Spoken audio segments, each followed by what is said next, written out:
नमस्कार, अपना प्रदेश उत्तराखंड में आपका स्वागत है। मैं हूं अंकित वर्मा। चौरास पुल के निर्माण कार्य में हुए भ्रष्टाचार और बेरीनाग गंगौली हाट रामेश्वर सड़क निर्माण का ठेका फर्जी कंपनी को दिए जाने के मामले में पीडब्ल्यूडी के 4 इंजीनियरों पर कार्रवाई हुई है। विभाग ने दोषी इंजीनियरों पर कार्रवाई करते हुए इनकी 1 से 2 महीने की मासिक आय भी रोक दी है। दोषी इंजीनियरों पर ठेकेदारों को ज्यादा लाभ पहुंचाने के आरोप लगे थे। आपको बता दें कि इन इंजीनियरों पर चौरास पुल के निर्माण के दौरान घपला करने का आरोप है। गौरतलब है कि चौरास पुल के निर्माण कार्यों पर करोड़ों रुपए खर्च करने के बावजूद 25 मार्च 2012 में पुल क्षतिग्रस्त हो गया था, जिसके कारण 6 मजदूरों और 1 इंजीनियर की मौत हो गई थी। इस मामले में नैनीताल हाईकोर्ट ने भी प्रदेश सरकार को जांच के आदेश जारी किए थे।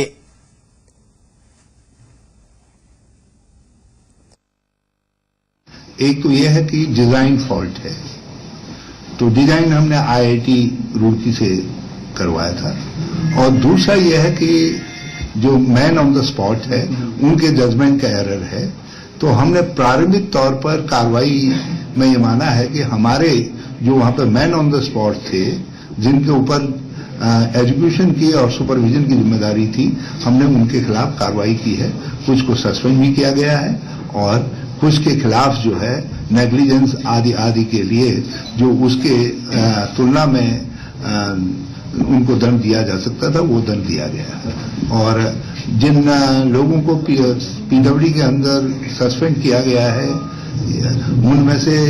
उनमें सुपरिटेंडिंग इंजीनियर से लेकर के एजुकेटिव इंजीनियर, कई स्तरों के अधिकारी। जो हमारे इंजीनियर्स इनकी लापरवाही है, उसमें एक अलग प्रकरण में हमने उनके खिलाफ कार्रवाई करी है। सेकेंडली इसमें हमने आईआईटी रुड़की को भी लिखा, बिकॉज इनिशियल डिजाइनिंग उनके द्वारा थी, उनके डायरेक्टर को हमने इस संबंध में लिखा है। और थर्डली हमारा भी कमिश्नर साहब भी कुछ और विशेष अलग से पहलुओं पे जो जांच कर रहे हैं, उस पर जैसी हमारी आ जाएगी उस पर हम कार्रवाई करेंगे। लोक निर्माण विभाग की लापरवाही के चलते इस पुल अभी इसका निर्माण अवरुद्ध पड़ा हुआ है, और इससे जो है चौरास के लगभग 30-35 हजार लोगों को इसका काफी नुकसान भरना पड़ रहा है। इसके साथ ही सेंट्रल यूनिवर्सिटी होने के नाते चौरास में लगभग काफी छात्र छात्राएं हैं, जिससे कि उनको आने जाने में काफी परेशानी हो रही है।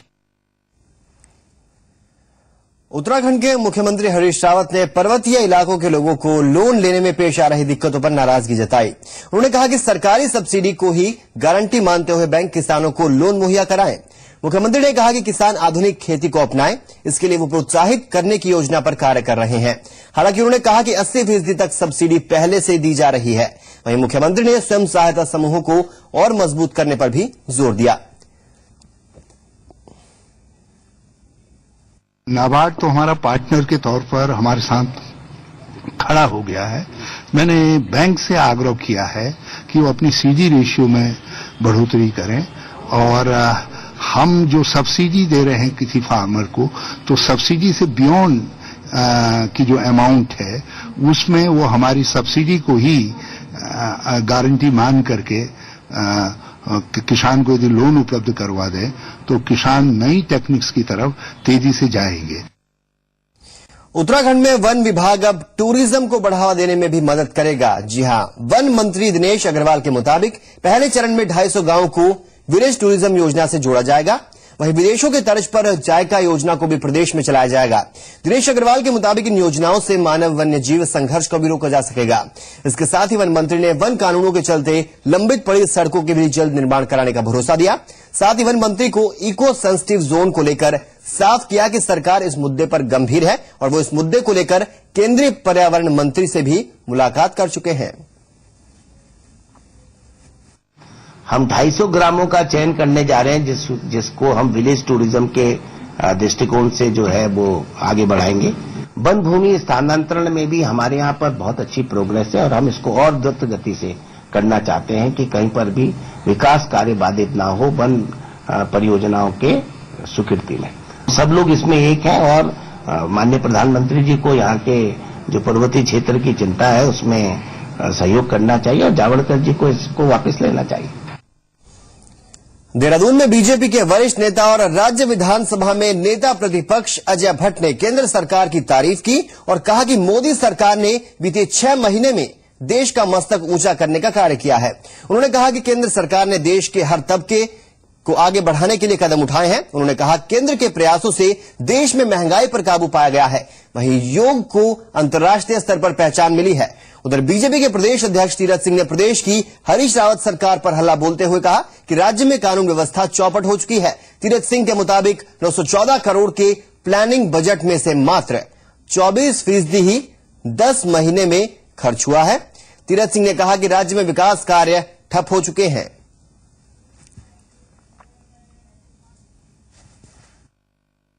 आज लगातार जो महंगाई घटी है और मोदी जी के नेतृत्व में जो लोगों ने विश्वास किया है, ये कांग्रेस को आईसीयू में ले जाने के लिए बहुत बड़ी बात हो गई है। कुछ ऐसी बातें मोदी जी ने करी हैं जो जिससे ये राष्ट्र, भारत राष्ट्र अब विश्व का नंबर 1 राष्ट्र बनने को जा रहा है और सारा विश्व भारत के नेतृत्व करने की क्षमता का कायल हो चुका है। 914 करोड़ रुपया स्टेट बजट का प्लानिंग का जो दिया, आज 24% उसमें खर्च हुआ है। यानी 10 महीने हो गए, 2-3 महीने शेष बाकी रह गए। 76% कहां जाएगा, कब खर्च होगा, इसका कोई पता नहीं। जब 10 महीने में 24% खर्च हो रहा है तो क्या 3 महीने में 76% खर्च हो जाएगा? इसी से उम्मीद लगा कितना विकास हो रहा है, यह प्रदेश का हाल है। बीजेपी के वरिष्ठ नेता और डीडीहाट क्षेत्र से विधायक बिशन सिंह चुफाल ने मुख्यमंत्री पर क्षेत्र की उपेक्षा का आरोप लगाया है। उनके मुताबिक मुख्यमंत्री जनता को बरगला रहे हैं और कहा जा रहा है कि डीडीहाट विधानसभा में विकास कार्यों की समीक्षा बैठक में विधायक नहीं पहुंचे। चुफाल के मुताबिक उन्हें सूचित तक नहीं किया गया। वहीं चुफाल ने राज्य सरकार पर हल्ला बोलते हुए कहा कि सरकार को 4 नए जिलों के गठन को लेकर भी अपना रुख स्पष्ट करना चाहिए। आपको बता दें कि बीजेपी की निशंक सरकार के वक्त 4 नए जिलों की घोषणा हुई थी, लेकिन राज्य में सरकार बदलने के बाद से मामला ठंडे बस्ते में चला गया। 2.5 साल के अंतर्गत अभी तक एक भी पुनर्गठन आयोग की कोई बैठक नहीं हुई है। सरकार नहीं चाहती कि जिले का गठन जाए, इसको लटकाना चाहती है। इसलिए भारतीय जनता पार्टी ने तय किया कि जब तक जिलाधिकारी की नियुक्ति नहीं की जाए तब तक हम जब उन क्षेत्रों में जन जागरण के अभियान के तहत जनता को आगे करेंगे और जनता को बताएंगे कि सरकार जनपद का गठन नहीं चाहती है। बीजेपी के वरिष्ठ नेता त्रिवेंद्र सिंह रावत को पार्टी बड़ी जिम्मेदारी दे सकती है। राजनीति के जानकारों के मुताबिक पहले यूपी और अब झारखंड में उनकी संगठन कुशलता को देखने को मिली है। दरअसल लोकसभा चुनाव के वक्त त्रिवेंद्र सिंह यूपी के सह प्रभारी थे और जब झारखंड में चुनाव का ऐलान हुआ तो त्रिवेंद्र सिंह को झारखंड भेजा गया, जहां बीजेपी ने अपने बूते सरकार बनाई है। ऐसे में अगर अमित शाह की टीम का विस्तार होता है तो त्रिवेंद्र सिंह को बड़ी जिम्मेदारी मिलना तय है। छोटी मोटी जीत नहीं है झारखंड में। 15 साल बाद पहली बार हो रहा है कि बीजेपी अपने बल पे ही इतनी बड़ी सीटें निकाल के ले आई। और यूपी की भी आप कह रहे थे कि सह प्रभारी रहे थे, तब भी इन्होंने 73 सीट्स निकाली थी वहां पे।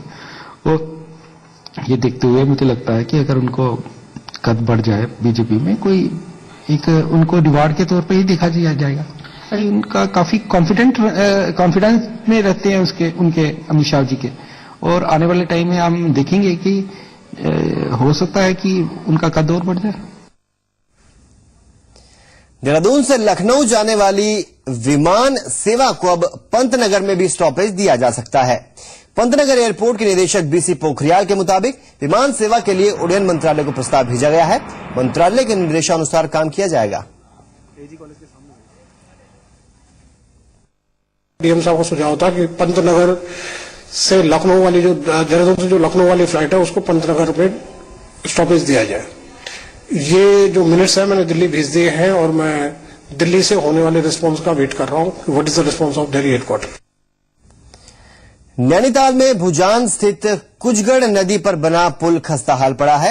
ये पुल 1983 में क्षतिग्रस्त हुआ था, जिसके बाद से अब तक पुल की दशा नहीं सुधरी है, जिसके चलते 50 गांव के लोगों को दिक्कतें पेश आ रही है। रिपोर्ट देखिए। मध्य हिमालय यानी कुमाऊं गढ़वाल का क्षेत्र प्राकृतिक रूप से जितना खूबसूरत है उतनी ही यहाँ की विषम भौगोलिक परिस्थितियाँ हैं। ऐसे में बरसात के वक्त जब बरसाती नदियाँ कहर बनकर टूटती हैं तो पुल आवाजाही का साधन बनते हैं। लेकिन भुजान की कुचगढ़ नदी पर बना पुल 1983 से क्षतिग्रस्त पड़ा है, जिससे 50 से ज्यादा गांवों को दिक्कतें पेश आ रही हैं। यहाँ के विधायकों से, सांसदों से अपनी इस कंप्लेंट को अपनी शिकायत को यहाँ के क्षेत्रीय जनता कह चुकी है, लेकिन अभी तक इस पुल का निर्माण नहीं हो पा रहा है। इस पुल को यहाँ कम से कम 25-30 साल हो गए हैं और ये टूटा हुआ है, तो इसका कोई यहाँ देखने वाला नहीं, कोई कोशिश को वो नहीं करता है। और जो भी ये ठेकेदार पुल बनाते हैं या यहाँ ये काम चलता है और इसका कोई वो नहीं होता है। ग्रामीणों का कहना है कि पुल के क्षतिग्रस्त होने से उन्हें अपनी उपज बाजार तक भेजने में दिक्कतें पेश आती हैं। वहीं बारिश के दिनों में बच्चों को स्कूल की छुट्टी करनी पड़ती है। ग्रामीणों के मुताबिक पुल के क्षतिग्रस्त होने से कई हादसे तक हो चुके हैं। बावजूद इसके अधिकारी आंखें मूंदे हुए हैं। 75 मीटर स्पान का पुल का भेजा गया है, ठीक है, और उसके बाद स्वीकृति होती है। इस पर प्रथम चरण का आग्रह के बाद डीपीआर बनेगी, डीपीआर फिर शासन को प्रेषित किया जाएगा, उसके बाद इसका पुल का निर्माण कार्य होगा। उधर अधिकारियों का कहना है कि वो कई बार प्रस्ताव बनाकर शासन को भेज चुके हैं, लेकिन धन स्वीकृत नहीं हुआ, जिसके चलते पुल क्षतिग्रस्त पड़ा है। नैनीताल से राजू पांडे के साथ ब्यूरो रिपोर्ट, जी मीडिया। चमोली में एनेस्थीसिया डॉक्टरों की कमी के कारण अब तक ऑपरेशंस नहीं हो पा रहे हैं। जी हां, जिससे मरीजों को खासी दिक्कतें पेश आ रही हैं। हालांकि जिला अस्पताल में ऑपरेशंस बंद होने का मामला अब स्वास्थ्य मंत्री तक पहुंच चुका है। स्वास्थ्य मंत्री के मुताबिक वो स्वास्थ्य महकमे की दिक्कतों से भली भांति वाकिफ हैं। उन्होंने दावा किया कि अगले 1 महीने में एनेस्थेटिक डॉक्टरों की कमी पूरी हो जाएगी। हम लोगों ने अभी एक पॉलिसी बनाई है, ट्रांसफर पॉलिसी बनाई है। उसको क्योंकि पास कर लिया गया है, तो उसमें बहुत सारी पेचीदगियां हैं, उनको भी दूर करने का हम प्रयास कर रहे हैं। और ये सामंजस्य जो मैंने अभी आपको बताया कि जो वर्ल्ड बैंक का पैकेज हम लोगों ने लिया है, वो यही है कि हर डिस्ट्रिक्ट में हर किस्म का डॉक्टर होगा और वहां से रिफरल करने की व्यवस्था नहीं होगी, वो डॉक्टर लाएंगे। पिथौरागढ़ में विकलांगों की पेंशन स्वीकृत होने के बावजूद पीड़ित पेंशन लेने के लिए दर दर भटकने को मजबूर हैं। पीड़ितों के परिजनों की माने तो उनके पास विकलांग प्रमाण पत्र है और शासन की ओर से उन्हें पेंशन की स्वीकृति भी मिली हुई है, फिर भी उन्हें पेंशन का लाभ नहीं मिल पा रहा है। हालांकि इस बाबत प्रशासन ने अब तक कोई सुध नहीं ली। इधर इस मामले में सामाजिक कार्यकर्ताओं ने भी आवाज उठाई है। सरकार से ये गुजारिश है कि मेरी इस दयनीय हालत को देखते हुए कि मेरी आय को न देख करके इस बच्चे का आगे का फ्यूचर देखें। इसको कौन है संभालने वाला? अगर इसके पास 2 पैसे आज जमा होंगे तो कल इसको कोई रोटी देने वाला होगा, नहीं तो कोई नहीं हो। ये बेचारे लगातार जो है विकलांग पेंशन की जो है मांग कर रहे हैं, पर इनको विकलांग पेंशन नहीं दी जा रही है। ये कहा जा रहा है कि जो है या तो बीपीएल श्रेणी का हो या फिर आय प्रमाण पत्र दे, जबकि जो है विकलांगों के साथ दोहरे मापदंड अपनाए जा रहे हैं। ये बिल्कुल ठीक नहीं है। हमारी सरकार से ये मांग है कि जो है विकलांग व्यक्ति को जो है विकलांग प्रमाण पत्र के आधार पर जो है विकलांग पेंशन दी जाए, न कि एपीएल बीपीएल की श्रेणी में उनको रखा जाए। नए साल के मौके पर हिल स्टेशनों में खासा उत्साह देखा जा रहा है। खासकर नैनीताल, पिथौरागढ़, पौड़ी और श्रीनगर में सैलानियों की भीड़ जुट चुकी है। सैलानियों की बढ़ती भीड़ को देखते हुए प्रशासन ने भी अतिरिक्त पुलिस बल तैनात करने के निर्देश जारी किए हैं। वहीं भीड़भाड़ वाले इलाकों में कड़ी चेकिंग की जा रही है। रिपोर्ट देखिए। पहाड़ों पर कड़ाके की ठंड पड़ रही है, लेकिन नए साल के मौके पर उमड़ रही सैलानियों की भीड़ ने होटल और पर्यटन कारोबार में गर्माहट ला दी है। अकेले नैनीताल में हर रोज सैकड़ों की तादाद में सैलानी पहुंच रहे हैं। अधिकारियों का कहना है कि सैलानियों की बढ़ती भीड़ के मद्देनजर सुरक्षा चाक चौबंद कर दी गई है। वहीं हर आने जाने वालों पर भी कड़ी नजर रखी जा रही है। उस दृष्टि से हमने एक्स्ट्रा फोर्स भी लगा रखा है। कई जगह बैरियर ड्यूटीज लगा रखी हैं, जो राउंड द क्लॉक 24 घंटे की लगातार शिफ्ट्स में उसमें ड्यूटियां चल रही हैं। जो आने वाली गाड़ियों की भी लगातार चेकिंग की जा रही है। पिथौरागढ़ के मुंशियारी और दूसरी जगहों पर भी सैलानियों की भीड़ को देखते हुए प्रशासन ने सुरक्षा के मद्देनजर अतिरिक्त पुलिस फोर्स तैनात किया है। वहीं हुड़दंग करने वालों से कड़ाई से निपटने को कहा गया है। मादक पदार्थों का प्रयोग करने वाले और 10 बजे के बाद कोई भी डीजे या ऊंची आवाज में कोई ऐसे या क्रैकर्स नहीं होंगे। और साथ ही हमारे पास जो बीडी स्क्वाड और डॉग स्क्वाड उपलब्ध है, इनके माध्यम से भी चेकिंग करवाई जा रही है। सभी होटल या समारोह स्थल या पार्क वगैरह है जहाँ पे पूर्व में आयोजन होते रहे हैं, इस पे भी नजर रखी जा रही है। पौड़ी में भी प्रशासन ने नए साल के मौके पर होटल, रेस्टोरेंट और ढाबों को कड़े निर्देश दिए हैं। वहीं बाइकर्स, ट्रिपल राइडिंग और शराब पीकर हुड़दंग करने वालों पर कड़ी कार्रवाई के निर्देश दिए गए हैं।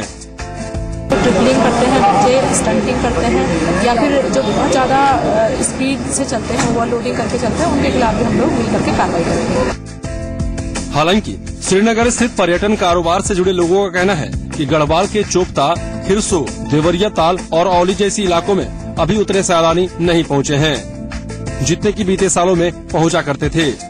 हालांकि पर्यटन कारोबारियों को अभी भी सैलानियों के पहुंचने की उम्मीद है, लिहाजा उन्होंने खासी तैयारियां भी कर रखी हैं। नैनीताल से राजू पांडे, पिथौरागढ़ से कोमल मेहता, पौड़ी से विनोद कांडपाल और श्रीनगर से कपिल पवार के साथ ब्यूरो रिपोर्ट, जी मीडिया। और अब रुक करते हैं खबर एक नजर का। उत्तरकाशी के अठाली गांव के लोगों ने पुल का निर्माण कार्य ठप कर दिया है। ग्रामीणों का आरोप है कि पुल के लिए इस्तेमाल हो रही निर्माण सामग्री उनके खेतों में रखी जा रही है, इसके कारण उनकी फसलें बर्बाद हो रही हैं। उत्तरकाशी में युवा कल्याण विभाग की ओर से युवा महोत्सव का रंगारंग आगाज हुआ। महोत्सव के पहले दिन जनपद के विभिन्न ब्लॉकों के प्रतिभागियों ने सांस्कृतिक प्रस्तुतियां दी। नई टिहरी में इन दिनों शरदोत्सव मनाया जा रहा है, जिसमें लोक कला और लोक संस्कृति से लोग रूबरू हो रहे हैं। हरिद्वार स्थित दक्षिण काली पीठ के प्रमुख कैलाश आनंद ब्रह्मचारी महाराज अपना जन्म उत्सव प्रेमनगर आश्रम में मनाएंगे।